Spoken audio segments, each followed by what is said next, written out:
Hello everyone मोर चेनेलर अन्य एटा भिडिओলৈ আপোনালোকক সকলোকে আদৰণি জনাইছো। বহু দিনৰ বিৰতিৰ পাছত মই আপোনালোকৰ মাজলৈ হাঁহ আৰু কোমোৰাৰ এটা সিম্পল ৰেচিপি লৈ আহিছো। সকলোৱেটো বনাই থাকে, আমাৰ ঘৰতনো কেনেকৈ বনোৱা হয় তাৰে এটা থুলমূলাভাগ আপোনালোকলৈ আগবঢ়ালো। আৰু যদি ভাল পায় তেনেহলে আমাৰ ঘৰত বনোৱাৰ দৰে এবাৰ বনাই খাব বুলি আশা কৰিলো। আৰু কেনেকুৱা পালে মোক জনাবলৈ নাপাহৰিব। তেনেহলে পলম নকৰি মই কেনেদৰে বনাইছো চাওঁ বলে।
সকলোৰে পদ্ধতি বেলেগ বেলেগকে হলেও এই ৰেচিপিটো বনোৱাই হয়।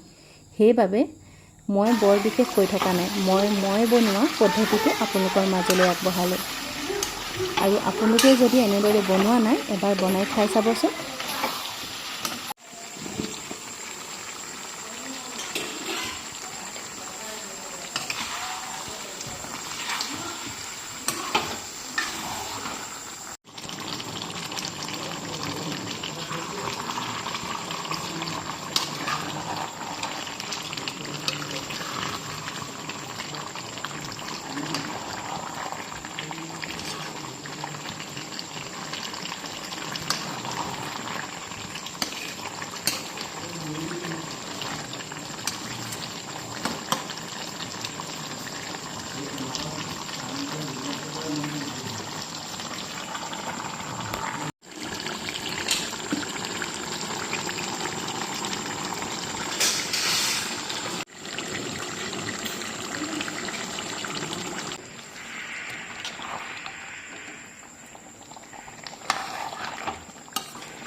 আপোনালোকে বাৰু মোৰ এই ৰেচিপি ভিডিঅ'বোৰ চাই কেনেকুৱা পায়, আৰু যদি ভাল পায় তেনেহলে মোৰ চেনেলটো সাবস্ক্ৰাইব কৰি কাষতে থকা বেল আইকনটো টিপি মোক আগলৈ আগবাঢ়ি যোৱাত সহায় কৰিব বুলি আশা কৰিলো।